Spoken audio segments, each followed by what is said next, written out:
रानीपुर में खबर ॾींदा हलूं। मदद अली सोलंकी की रिपोर्ट मुताबिक़ सगियूं के रहवासियुनि भानुल खातू ऐं नेक मोहम्मद मतू एहतजाज कंदे चयो त हिकु ॾींहुं पहिरियां बखत अली मतू की घरवारी गुलनाज़ मतू गंबट के साफ़िन वटे दाहींदे चयो त असांजे मथां कूड़ा केस ऐं बेबुनियाद इल्ज़ाम लगाया विया हुआ त मुंहिंजे मुड़ुस बख़्त अली मतू की पहिरीं घरवारी ऐं मुंहिंजे सर नेक मोहम्मद मतू मूंखे तशद्दुद करे मूंसां नाजाइज़ी कंदा आहिनि, जेको बिल्कुल कूड़ आहे।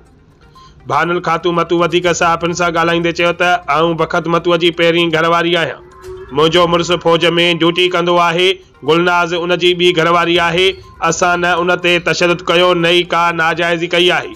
कुछ साल पहिरियां अयूब बुघियो 2 लख वठी मुंहिंजे मुड़ुस बख़त मतू सां गुलनाज़ जी शादी कराई हुई। हाणे उहो ई अयूब बुघियो गुलनाज़ के वर्गलाए असांजे घर में झेड़ो कराए ऐं असांजे घर अंदर पयल समूरो सामान जंहिंमें रोक 12 लख सोन ऐं मोबाइल फोनियूं ऐं ॿियो क़ीमती सामान गुलनाज़ चोरी करे फरार थी वई आहे। एहतजाज जो कंदड़ नेक मोहम्मद मतू मुस्मात भानुल खातू साफ़िन सां ॻाल्हाईंदे चयो त असां एसएचओ सोबोदेरो ऐं वसवारनि खे अपील था करियूं त गुलनाज़ अगर असां वटि रहण नथी चाहे त असांजे घर मां चोरी थियल सामान वापसि कराए ॾिनो वञे।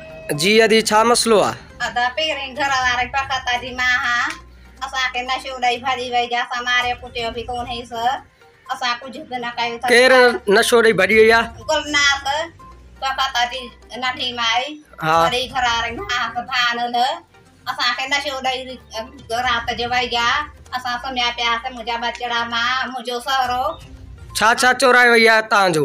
असा जो कुछ भी न रहा वई जा सब दबायो दरवाजा गुलनाज़ जे किया तो असा जुल्म करे ना करे असा न मारे न कुछ कुछ भी न घर में टीवियों हर शय मौजूद होया थे। उन ला मां चन मां पुट तू भला नथी करे कुछ भी त चुप करे वे असा भाई कूड़ा इल्ज़ाम तू ना आण। असा चीफ कर्नल साहब असा भी ॻाल्हायो। चीफ कर्नल साहब चयो बयान कयो तव्हांजो छा वियो आहे।